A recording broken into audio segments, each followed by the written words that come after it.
Olá, dê saúde para você e para quem precisa. Hoje vamos continuar com o nosso estudo do livro A Dieta do Futuro. Damos sequência na página 27. O que o estômago e o intestino podem nos dizer? No Japão, existe o conceito de que é literalmente possível ler no rosto de uma pessoa sua qualidade de vida. Nos Estados Unidos, há um ditado que afirma: está estampado no seu rosto. Assim como o rosto de uma pessoa pode revelar suas experiências e o seu estado de espírito, o estômago e o intestino também podem revelar a condição de saúde das pessoas. Os órgãos do sistema gastrointestinal de uma pessoa saudável têm uma aparência limpa. A mucosa do estômago saudável é uniformemente rósea, sem nenhuma protuberância ou irregularidade na superfície, e os vasos sanguíneos abaixo da mucosa não são visíveis. Além disso, como a mucosa do estômago saudável é transparente, ela brilha ao refletir a luz do endoscópio. O intestino saudável é róseo, extremamente macio e tem grandes dobras uniformes. O sistema gastrointestinal das crianças apresenta essa coloração que pode mudar dependendo de seus hábitos alimentares e seu estilo de vida. O estômago doente apresenta manchas e em determinadas áreas assume um aspecto avermelhado e inchado. Além disso, quando a mucosa gástrica desenvolve inflamação crônica ou aguda, o que é comum entre norte-americanos e japoneses, o revestimento do estômago afina e os vasos sanguíneos sob a mucosa ficam visíveis. Ademais, quando a mucosa gástrica começa a se atrofiar ou a encolher, as células da superfície tentam compensar multiplicando-se em determinadas áreas, fazendo com que a parede gástrica fique irregular. Daí para o câncer é apenas um passo.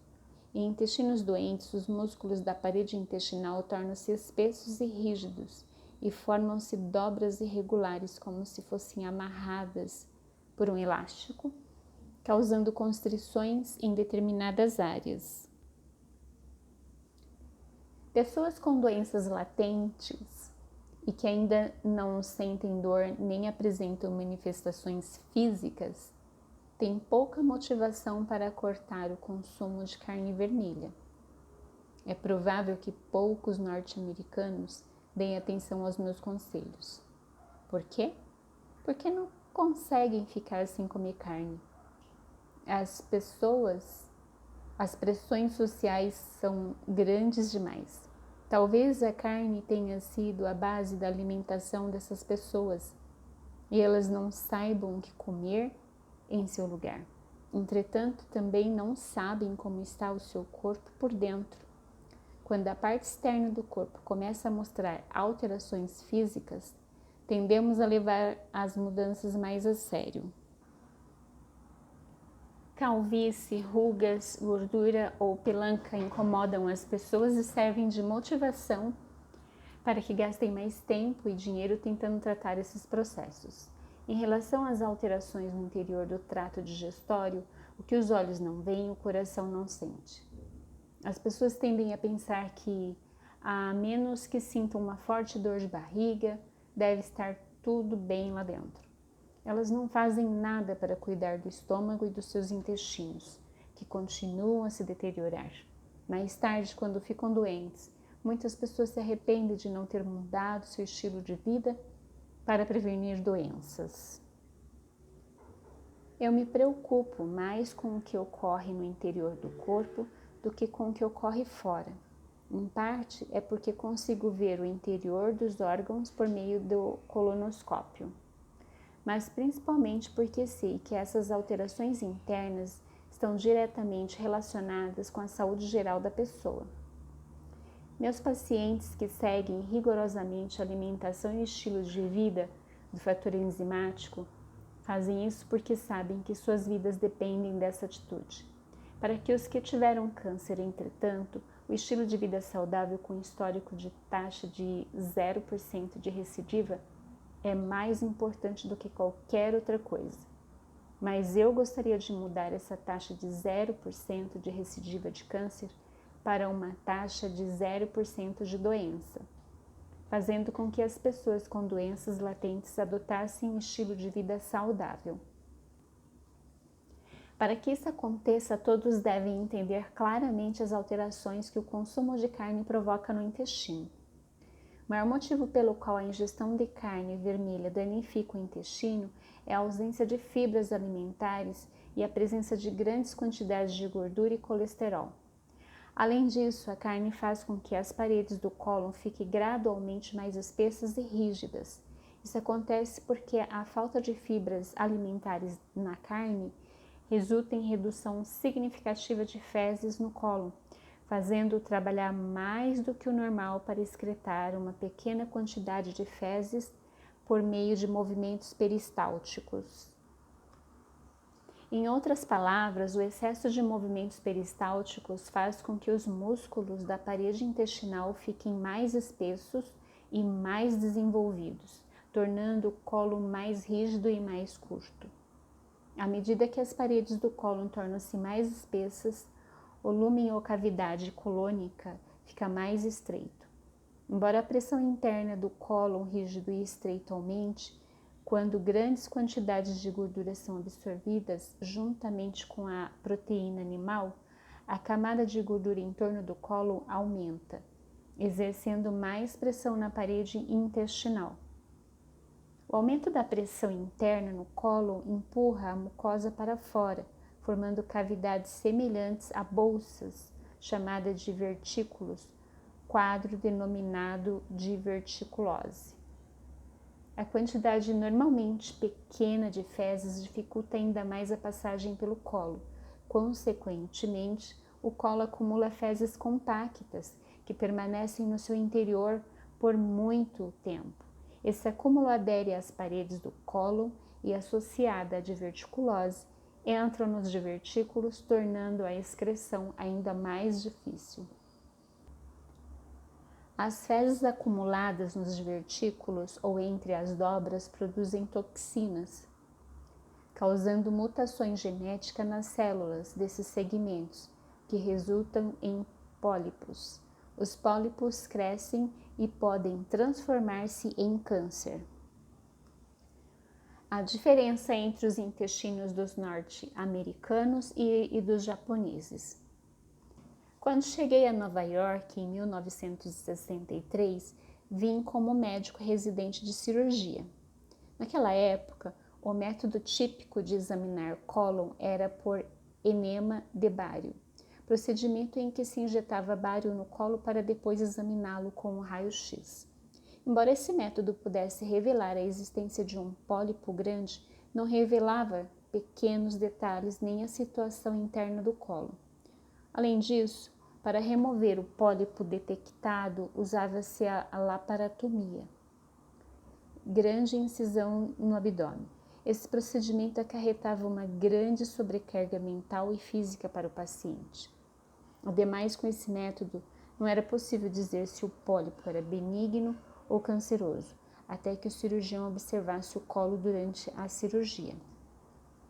Naquela época, havia um endoscópio chamado proctoscópio, que era um tubo metálico reto, semelhante a um cano, porém, por mais que os médicos tentassem, não conseguiam enxergar mais de 20 centímetros de distância do ânus. Assim, em 1967, comprei um esofagoscópio usado para examinar o esôfago, que era fabricado no Japão, e descobri uma maneira de usar aquele dispositivo de fibra de vidro para examinar o cólon. Foi meu primeiro colonoscópio. Depois disso, quando foi desenvolvido um dispositivo longo, de 180 centímetros, especificamente para exame de cólon, comprei-o para examinar meus pacientes. Quando olhei o colo de um norte-americano pela primeira vez, surpreendi-me com suas más condições. Com uma alimentação Baseado em carne vermelha, o colo do norte-americanos eram claramente mais rígidos e curtos do que os dos japoneses, além de estreitamento do lúmen. Protuberâncias semelhantes a anéis tinham se formado em determinadas áreas como se estivessem amarradas com elástico. Havia também muitos divertículos e frequentes acúmulos de fezes. Essa deterioração das condições intestinais não resulta somente em doença como câncer de colo, pólipos colônicos e divertículos. Muitas pessoas com problemas no intestino, na verdade, contraem doenças relacionadas ao estilo de vida, como fibromas, hipertensão, pressão alta, arteriosclerose, endurecimento das artérias, cardiopatias, obesidade, câncer de mama, câncer de próstata e diabetes. Quando os intestinos não funcionam bem, o corpo vai enfraquecendo de dentro para fora. Muitos norte-americanos têm problemas de colo e naquela época dizia-se que 1 em cada 10 pessoas tinham pólipos. De fato, no departamento de cirurgia em que eu era residente, a remoção de pólipos constituía cerca de 1/3 das cirurgias. A situação era tal que todos os dias realizavam-se laparostomias, somente para retirar minúsculos pólipos de 1 a 2 centímetros. Isso me levou a questionar se não haveria uma maneira de remover pólipos sem impor tamanha carga aos pacientes. Nesse meio tempo, naquela época, entrava em uso no Japão um fibroscópio com gastrocâmera, feito de fibra de vidro e com lentes acopladas às suas extremidades. Então, em junho de 1968, fiz meu importante pedido ao fabricante japonês. Pedi-lhe que desenvolvesse um fio que pudesse ser inserido em um colonoscópio, para ser usado na cauterização de pólipos sem a necessidade de abrir o abdômen. Em 1969, depois de muitas reuniões no escritório da empresa em Nova York e de muitos testes, tornei-me a primeira pessoa no mundo a realizar uma polipectomia, isto é, a remoção de um pólipo usando um fio em alça através de um colonoscópio sem precisar abrir o abdômen. Posteriormente, essa inovação tecnológica foi aplicada à excisão de pólipos de estômago, de esôfago e de intestino delgado. Depois que meus casos de polipectomias colonoscópicas foram relatados no Congresso da Sociedade de Cirurgia de Nova York, em 1970, e na Conferência Norte-Americana de Endoscopia Gastrointestinal de 1971, abriu-se um novo campo, o da endoscopia. Mais de 30 anos se passaram desde então. Durante esse tempo, como continuo a trabalhar nos Estados Unidos e no Japão, tenho observado alterações nas características gastrointestinais das pessoas de ambos os países.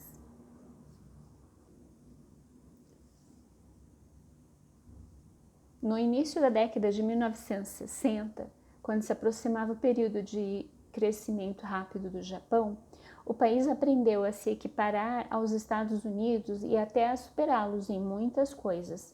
A partir de 1961, quando o leite foi introduzido nas merendas escolares no Japão, as pessoas passaram a consumir laticínios como queijo e iogurte diariamente.